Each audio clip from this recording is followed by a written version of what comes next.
আমরা বহু পরামর্শ দেখেছি এই 53-54 বছর। কেউ চালিয়েছেন 25 বছর, কেউ চালিয়েছেন 16 বছর, কেউ চালিয়েছেন 9 বছর, কেয়ারটেকার গভর্নমেন্টটা কয়েক বছর। সব দেখা শেষ। সবার নামের আগে মুহাম্মদ ছিল, যাদের ধর্মের নাম ইসলাম ছিল, কিন্তু কেউ ন্যূনতম নামাজের একটা আইন পর্যন্ত পাশ করতে পারেন নাই। সব দেখা শেষ।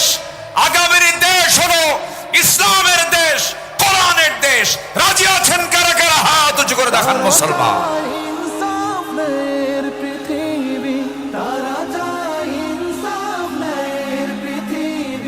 দিন কায়েমের কথা তারাই ভাবে, জামাতের কর্মীরা সারা পৃথিবীতে কালেমারে। আল্লাহ কবুল করুন, জোরে বলে আমিন, আরো জোরে আমিন। আমার দেশে এখন এই মুহূর্তে সবচেয়ে বড় সমস্যা হলো গদি সমস্যা। কি সমস্যা বলেন তো? এই যে গদি সমস্যা হচ্ছে এখন সবচেয়ে বড় সমস্যা। এখন যে সরকার আমার দেশে আছে, অস্থায়ী না স্থায়ী? অস্থায়ী। তাহলে এখন সামনে যে সিচুয়েশনটা আসতেছে, এই সিচুয়েশনে একটি সরকার, কল্যাণ সরকার, এটি কল্যাণ রাষ্ট্র গঠনের জন্য প্রয়োজন কিনা বলেন? প্রয়োজন। মনে হয় এই ব্যাপারে কোরআন কোনো বক্তব্য দেয়নি।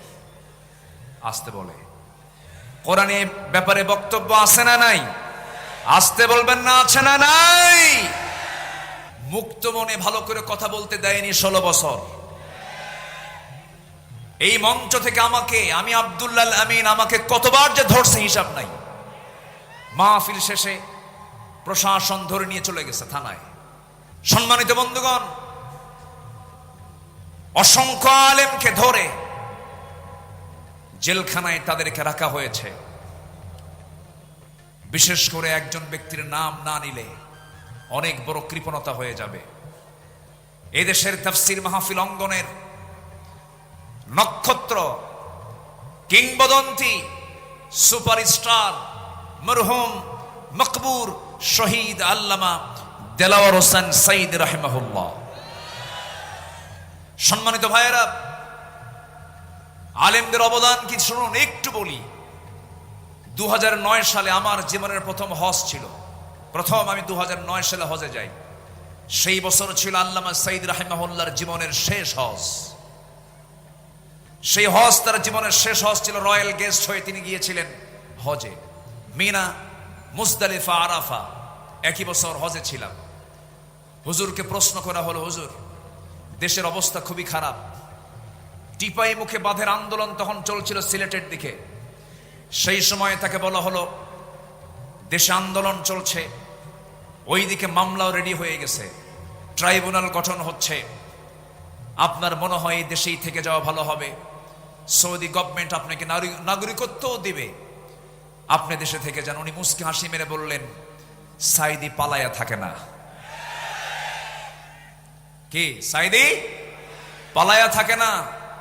আমার দেশ, আমার সংগঠন, আমার কর্মী, আমার নেতা বিপদে থাকবে, সাইদি পালায়া থাকবে বাইরে। এই চরিত্র আমাকে শিখান নাই। উনি বাইরে থাকেন নাই, উনি ফিরেছেন।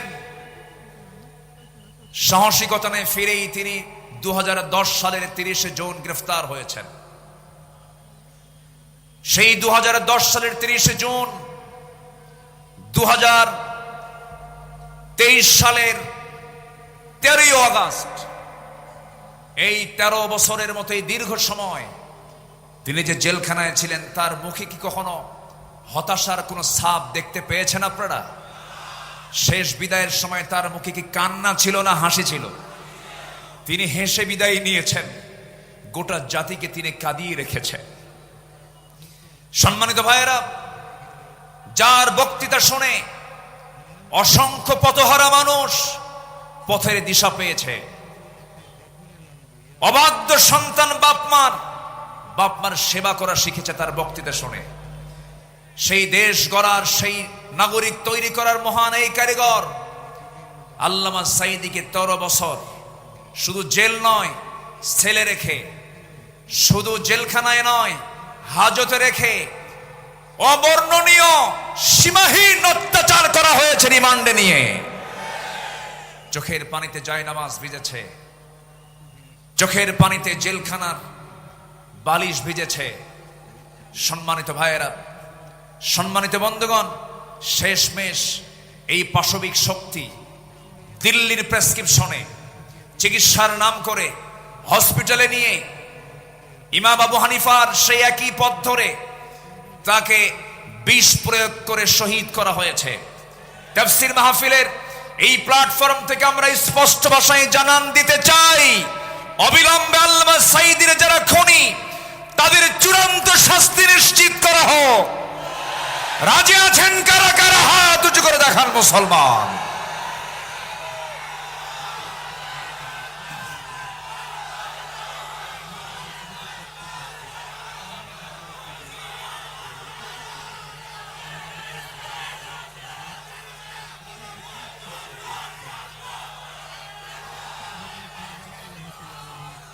আল্লাহ কবুল করুন, জোরে বলে আমিন, আরো জোরে আমিন। আমার বিশ্বাস আল্লামা সাঈদীর শুরুই কথা বলতে চাই। উনি বলেছেন গোটা পৃথিবীর মধ্যে একমাত্র বাংলাদেশেই ইসলামী হুকুমত কায়েম হওয়ার জন্য একটা উর্বর জমিন, এটা বাংলাদেশ। এই জমিন আল্লাহর দিন কায়েম হবে, জোরে বলি ইনশাআল্লাহ, আর জোরে বলি ইনশাআল্লাহ। আসুন আমরা বর্তমান দেশের যে সংকট, একটি কল্যাণ রাষ্ট্র, ইসলামী রাষ্ট্র গঠনে রাসূলুল্লাহর আদর্শ কি ছিল এবং আমাদের করণীয় কি, এই বিষয়ে কিছু কথা বলতে চাচ্ছি। শুনবেন? রাজি আছেন তো? কিন্তু সময় তো কম, আমাকে শেষের দিকে যেতে হচ্ছে আস্তে আস্তে। আমি খুব বেশি সময় আর পাবো না, আমি খুব দ্রুত শেষ করে দেব। মাহফিল কমিটিকে ধন্যবাদ। এক যুগেরও বেশি সময় ধরে আঞ্জুমানে খেদমতে কোরআনের এই মাহফিল হতে দেয়নি ফেরেশতারা। ফেরেশতারা বলবো না, ফেরেশতাই তো বলবো। ফেরেশতা দেখা যায় না, ওদেরও তো এখন দেখা যায় না, ওরা তো নাই। অযোগ্য, ব্যক্তিত্বহীন নেতৃত্ব ছিল বিগত সময়ে, যাদের মুখের ভাষা ছিল হলো মূর্খদের মতো, ব্যক্তিত্বহীনদের মতো। প্রায় প্রায় বলতো খেলা হবে, বলতো না, বলতো না? এই জাতীয় বক্তব্য কি একজন সচেতন ব্যক্তির মুখ থেকে বের হতে পারে? মান কানা ইউমিনু বিল্লাহ ওয়াল ইয়াউমিল আখির ফালইয়াকুল খায়রান আও ইয়াসমুত। যে ব্যক্তি আল্লাহর প্রতি বিশ্বাস করবে, পরকালকে বিশ্বাস করবে, সে যদি কোনো কথা পায় ভালো কথা বলবে, যদি কথা না পায় চুপ থাকবে।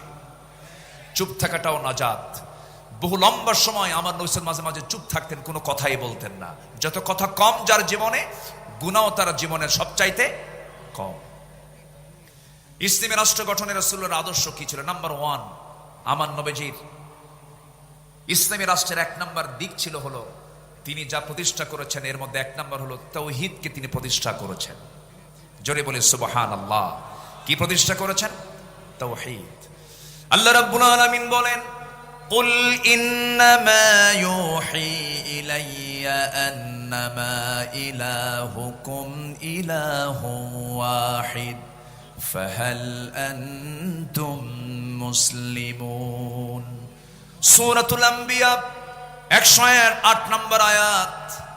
হে রাসূল, আপনি বলে দেন আমার প্রতি ওহী প্রেরণ করা হয়, তোমাদের ইলাহ একক আল্লাহ, সুতরাং তোমরা কি আত্মসমর্পণকারী হবে না? প্রশ্ন করা হচ্ছে রাসূলকে। এই কথা বলে দেওয়া হলো। নবীজি মক্কার মাটিতে মার খেয়েছেন না মার দিয়েছেন? বলেন বলেন বলেন। মার খেয়েছেন না মার দিয়েছেন? আর মদিনার মাটিতে এসে মার খেয়েছেন না মার দিয়েছেন? তাহলে দিনের জন্য মায়ের খাওয়াও সুন্নাত। মায়ের জোরে মায়ের মায়ের দেওয়াও সুন্নাত। রাসূল কি হাতে অস্ত্র নেননি? হাতে অস্ত্র নেননি? ঘোড়ায় চড়েন নাই? লৌহ বর্ম পরিধান করেন নাই? বর্ষা হাতে নেন নাই? আমার নবীর ঘরের ফার্নিচার ছিল হলো বর্ষা, তরবারি। আমার নবীর ঘরের ফার্নিচার ছিল এগুলো। সম্মানিত ভাইয়েরা, আমার নবীজি শিরককে মূলোৎপাটন করেছেন এবং তিনি বলেছেন বয়স্তু কাসরাতিল আসনাম, মূর্তিকে চুরমার করে দেওয়ার জন্য আল্লাহ তাআলা আমাকে দুনিয়াতে পাঠিয়েছেন। আল্লাহু আকবার বলেন। আবার ভুল বুঝবেন না, আব্দুল আল আমিন আজকে বলে গেছে মূর্তি যা আছে সব ভেঙে ফেলো, এটা আবার উল্টা বুঝবেন না। এখানে আমার নবীজি যখন মক্কার বাসিন্দা ছিলেন 13 বছর, ওই 13 বছর আমার নবীজি মক্কার ভিতরে ওই কুরাইশদের সাজানো 360টা মূর্তি তারা কাবার ভিতরে পর্যন্ত রেখেছিল। রাসূল সরাতে পারেন নাই, কারণ সেই সময় তার হাতে কোনো ক্ষমতা ছিল না। তখন মক্কার সিটি মেয়রও ছিল Abu Jahl. City mayor K ছিল? আবু জেহেল। রাসূল পারেন নাই। আমার নবীজি ডোর টু ডোর কালিমার দাওয়াত দিতে লাগলেন। একদিন কাবা শরীফ আমার রাসূল নামাজ আদায় করছিলেন। আবু জেহেল এবং কুরাইশদের কিছু নেতারা সব এই দাওয়াতকে উপহাস করলো, ঠাট্টা করলো। এক পর্যায়ে আবু জেহেল অন্যদেরকে বলল, কে আছো? উটের জবাই করা তাজা ভুঁড়ি মুহাম্মাদের পিঠে নিক্ষেপ করবে যখন সে সেজদায় যাবে। আমার নবীজি সেজদায় গেলেন। পাপিষ্ঠ এই নরাধমগুলো একটু মায়াও করলেন। রাসূল যখন রুকুতে গেছেন সেই সময় নবীর পিঠে উটের পচা একটা নারী ভুঁড়ি রাসূলের পিঠে চাপায়া দিয়েছে। আমার নবীজি ওজন সহ্য করতে না পেরে মুখ থুবড়ে জমিনে পড়ে গেলেন। সিরাত ইবনে হিশাম গ্রন্থে এসেছে, ফাতিমা রাদিয়াল্লাহু তাআলা আনহা দৌড় মেরে এসে নবীকে সেই জায়গা থেকে উটের পচা নারী ভুঁড়িগুলো সরায় দিয়ে তাকে সেখান থেকে তুললেন। আমার নবীজি সেই দিন কাদা কাদা কণ্ঠে দুহাত উঁচু করে একটা দোয়া করেছিলেন। সেই দোয়াটা হলো, সেই দোয়ার মধ্যে বদদোয়া ছিল, নাম ধরে ধরে দোয়া করেছেন।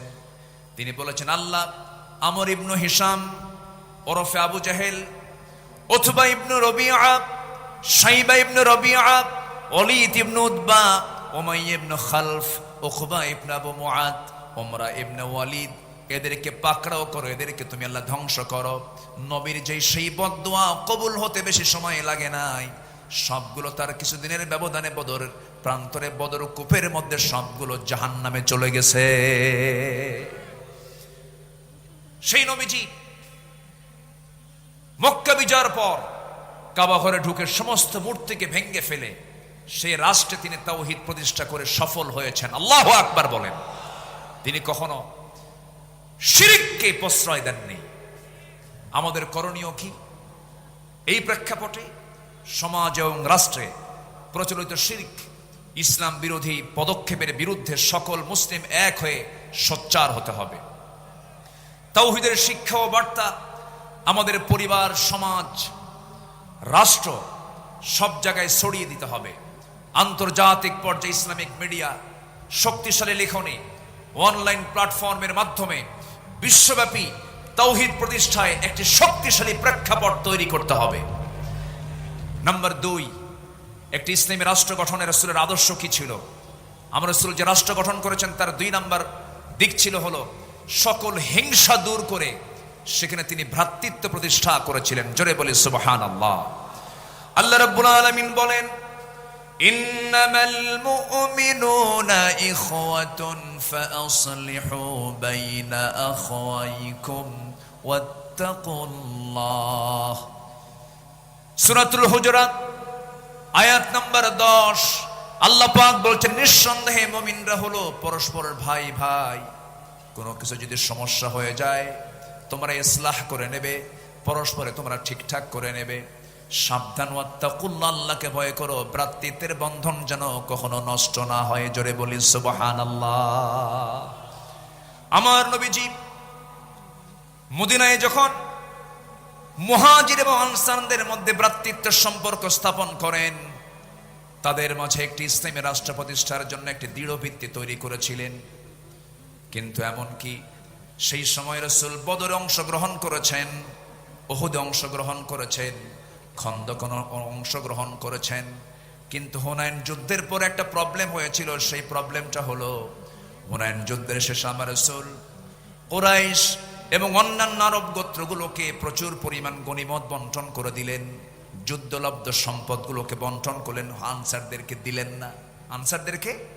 দিলেন না।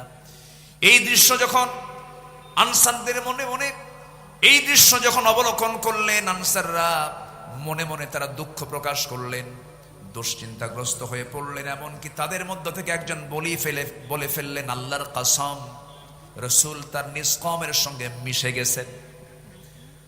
রাসূল নিজ কওমের সঙ্গে মিশে গেছেন। সব গনিমত তাদেরকে দিলেন, কিন্তু রাসূল আমাদেরকে কিচ্ছু দিলেন না। আমার নবীজির কানে যখন এই কথাটা চলে গেল, আমার নবীজি এটাকে কেমন করে ইসলাহ করা যায়, কেমন করে সংশোধন করা যায়, ফাসলিহু বাইনা আখাইকুম, রাসূল খেপলেন না, রাগলেন না। সেই সময় রাসূল একটা ভাষণ দিয়েছেন, আওয়াজাতুম ইয়া মা'শারাল আনসারি ফি আনফুসিকুম ফি লাআতিম মিনাদ দুনিয়া তাল্লাফতু বিহা কওমান লিয়ুসলিমু ওয়াকালতুকুম ইলা ইসলামিকুম আলা তারদাউনা ইয়া মা'শারাল আনসারি আন ইয়াযহাবান নাস ইয়া বিশাতি ওয়াল বাঈফ ওয়া তারজিউ বিরাসূলিল্লাহি সাল্লাল্লাহু আলাইহি ওয়াসাল্লাম ইলা রিহালিকুম। আমার নবীজি তেজোদ্দীপ্ত একটা ভাষণ দিলেন, কাদা কাদা কণ্ঠে একটা ভাষণ দিলেন। তিনি বলে ফেলেন, হে আনসার সম্প্রদায়, তোমরা কি মনে মনে দুঃখ পেয়েছো যে আমি দুনিয়ার তুচ্ছ জিনিস দিয়ে একদল মানুষকে ইসলাম গ্রহণের দিকে আকৃষ্ট করেছি, আর তোমাদেরকে আমি তোমাদের ইসলামের উপর ছেড়ে দিয়েছি? হে আনসার সম্প্রদায়, তোমরা কি সন্তুষ্ট নও যে অন্যরা ভেড়া উট নিয়ে ফিরে যাবে, আর তোমরা আল্লাহ রাসূলকে নিয়ে তোমাদের ঘরে ফিরে যাবে? সব চলে গেছে উট ভেড়া নিয়ে, আর তোমরা আনসার, আমি রাসূল, আমাকে নিয়ে তোমরা ঘরে চলে গেছো। সাহাবে কেরামদের ভিতরে একটা উজ্জীবিত ভাব চলে আসলো, হুজুর আমরা ভুল বুঝে এমন মন্তব্য করেছি, আমাদেরকে মাফ করুন। রাসূল কি এখানে সংকট সৃষ্টি করলেন না সমাধান করলেন? সমাধান করলেন। আমাদেরও করণীয় আছে। আমরা কি ঐক্য বিনষ্ট করব না, কোন পীরকে গালি দেব না। আমরা হক্কানি পীর, এই যে বাম পাশে বসে আছেন আব্দুল মতিন শাহবাগী হাফিজাহুল্লাহ, আমি তাকে খুব সম্মান করি, উনিও তো পীর। কিন্তু আমার দেশে কিছু দরবার আছে, যে দরবারের থেকে এমন ভাষা আসে, যে ভাষা আসে নাস্তিকদের ভাষার মতো। এরকম কিছু দরবার আছে না? নয়, আছে। ওগুলো পীরের দরবার না, ওগুলো ভণ্ডের দরবার। আমি পীরকে কোনোদিন আমার জীবনে 26 বছরের মাহফিলের ইতিহাসে আমি কোনোদিন কোন পীর কিনে বাজে কথা বলেছি এমন কোন রেকর্ড আমার নাই। হক্কানি পীর অবশ্যই সম্মান করব না কেন, কিন্তু যে পীরের মুখ থেকে বাজে কথা বের হবে, পানির তলে মোমবাতি বাবা বাতাসে নেবে না, বাবার নামে হালকা দিলে উজু গোসল লাগে না, এই সমস্ত ভণ্ডামিগুলো যে সমস্ত দরবার থেকে বের হয়, যে সমস্ত দরবারে কবরে মাজারে সেজদা হয়, ওই সমস্ত দরবারের ভণ্ডদের হাত পা ভেঙ্গে গুঁড়ো করে দেওয়া দরকার। ওগুলো সব শিরকের আকড়া, ইবলিসের পাঠশালা। আল্লাহ পাক ওগুলো থেকে বাঁচান। জোরে বলি আমিন, আরো জোরে আমিন। নাম্বার 3, আমার রাসূলের ইসলামী রাষ্ট্রের কতগুলো যে গুণগত দিক ছিল, তার মধ্যে 3 নম্বর হলো তিনি ন্যায় বিচারের প্রতিষ্ঠা করেছিলেন। কি বিচার প্রতিষ্ঠা করেছেন? ন্যায় বিচার। কারণ আল্লাহ পাক সূরা নাহলের 90 নম্বর আয়াতে বলেছেন, ইন্নাল্লাহা ইয়া'মুরুকুম বিল আদলি ওয়াল ইহসানি ওয়া ইতা'i যিল কুরবা ওয়া ইয়ানহা আনিল ফাহশাই ওয়াল মুনকারি ওয়াল বাগি ইয়া'iদুকুম লা'আল্লাকুম তাযাক্কারুন। আল্লাহ পাক ন্যায় বিচার প্রতিষ্ঠার কথা বলেছেন। আমার নবীজি কোন জাতি বর্ণ সম্প্রদায়ের প্রতি পক্ষপাত দেখাতেন না। এমনকি একটা ঘটনা সবার জানা আছে, ফাতিমা নামে একজন সম্ভ্রান্ত পরিবারের মহিলা চুরি করে ধরা পড়ে। আস-সারিকু ওয়াস-সারিকাতু ফাকতাউ আইদিয়াহুমা। চুরি করে যখন একজন মহিলা চোর যখন ধরা পড়ে গেল, রাসূল বললেন, কোনো কথা নাই, হাত কেটে ফেলো। বিচারক মুহাম্মদ সাল্লাল্লাহু আলাইহি ওয়াসাল্লাম বললেন, হাত কেটে ফেলো। ওই সম্ভ্রান্ত পরিবারের মহিলাটার নাম ছিল ফাতিমা।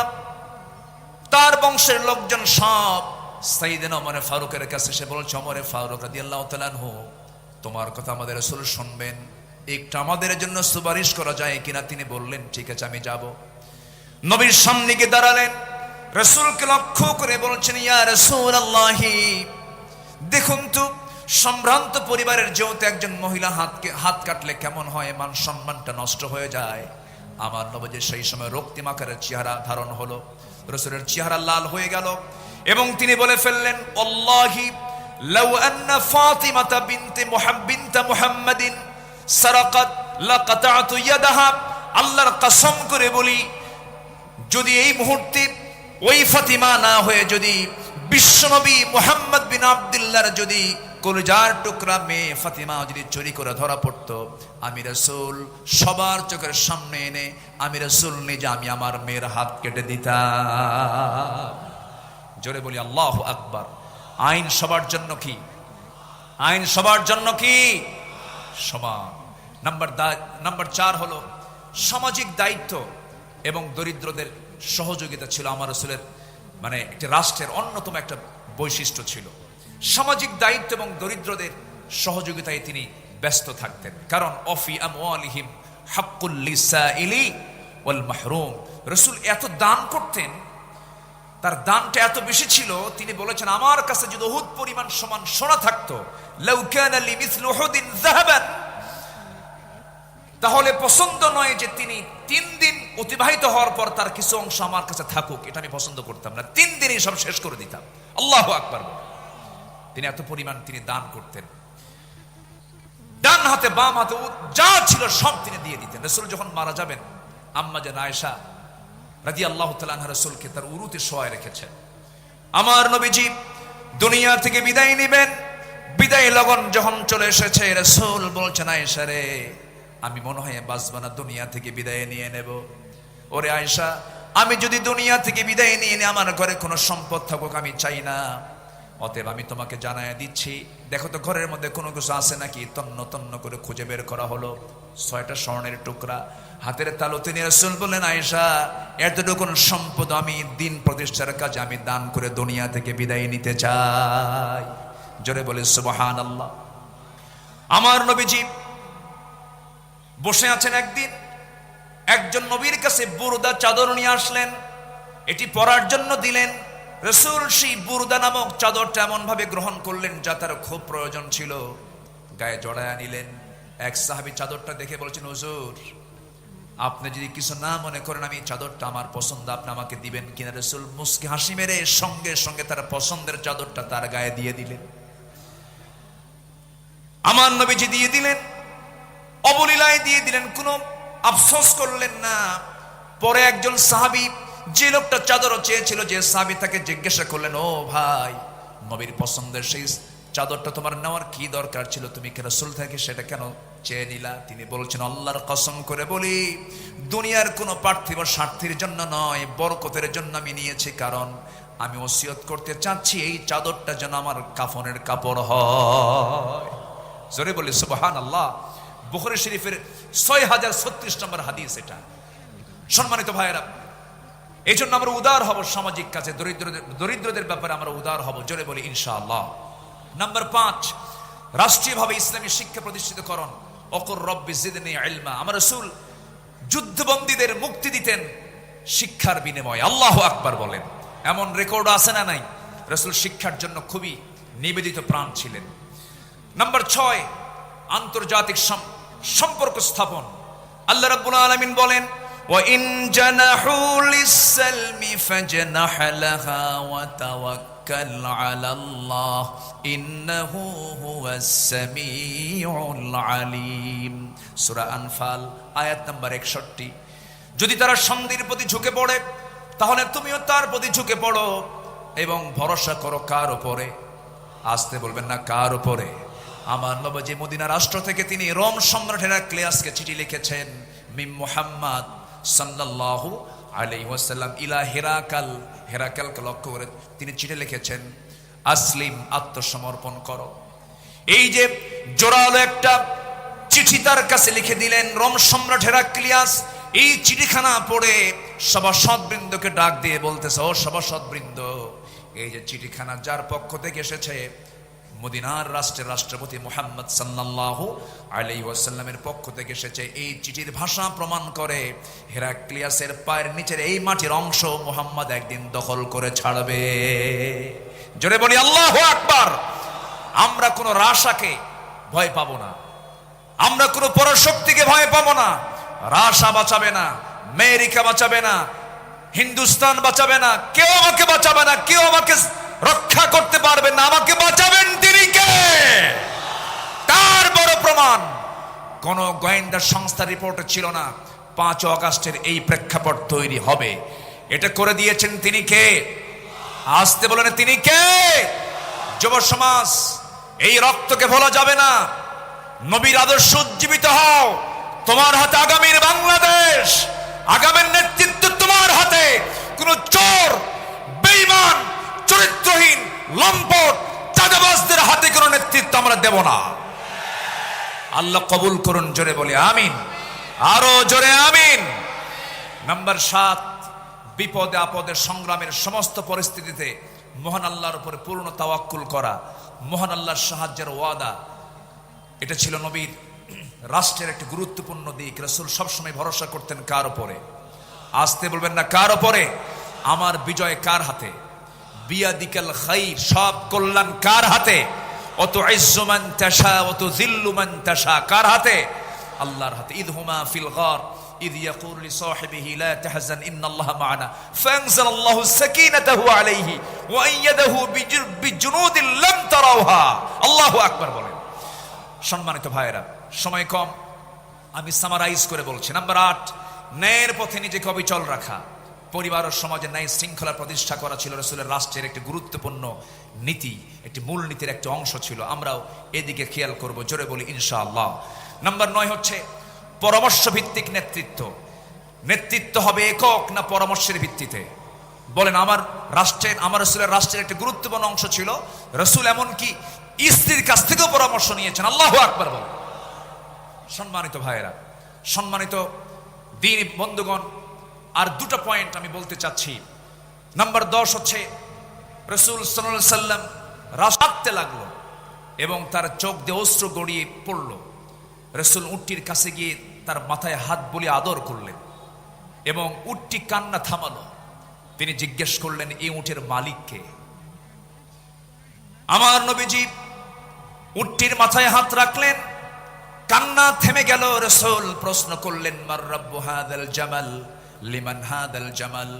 ফাজা ফাতা মিনাল আনসারি ফাকালা লি ইয়া রাসূলাল্লাহ ফাকালা আফালা তাত্তাকিল্লাহ ফি হাযিহিল বাহিমাতি আল্লাতী মাল্লাকাক আল্লাহু ইয়াহা ফাইন্নাহু শাকা ইলাইয়া আন্নাকা তুজিউহু ওয়া তুযইবুহু।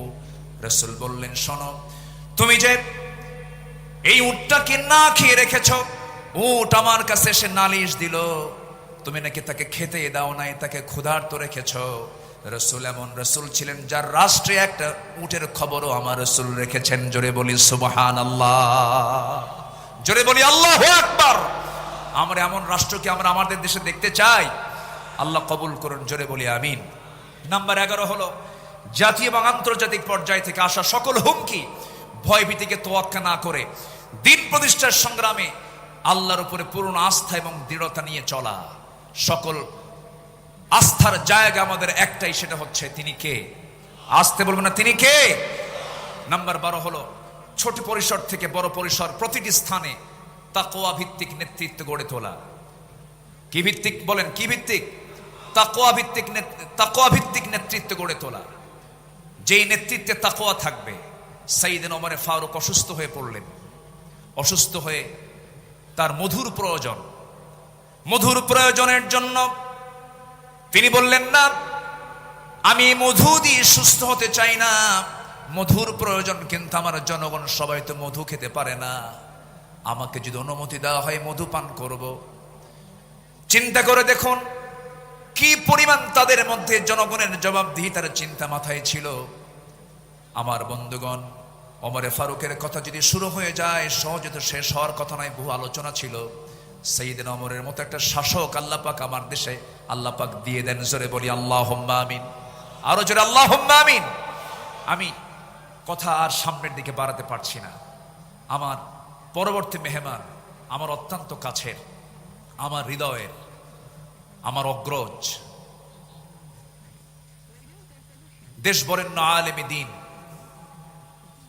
টেকেরহাটের সম্মানিত পীর সাহেব, মুজাহিদ, মুহতারাম মাওলানা কামরুল ইসলাম সাইদ আনসারী হাফিজাহুল্লাহ, তিনি এসেছেন, আমার ডান পাশে বসেছেন।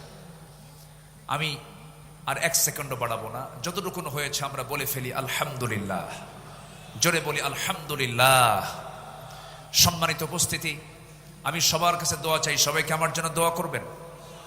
আমি আপনার জন্য দোয়া করি, আল্লাহ পাক আমাদের সম্পর্ক হাসর পর্যন্ত গড়ায় দেন এবং আজকের মাহফিলকে সফল করার জন্য সবাই আমরা শেষ অবধি, শেষ মোনাজাত পর্যন্ত থাকবো। জোরে বলি ইনশাআল্লাহ। এই আশাবাদ কামনা করে আমি আমার ভাঙ্গাচোরা কথা এখানেই শেষ করছি। সুবহানাকাল্লাহুম্মা ওয়া বিহামদিকা আশহাদু আল লা ইলাহা ইল্লা আনতা আস্তাগফিরুকা ওয়া আতুবু ইলাইক। আসসালামু আলাইকুম ওয়া রাহমাতুল্লাহি ওয়া বারাকাতুহু।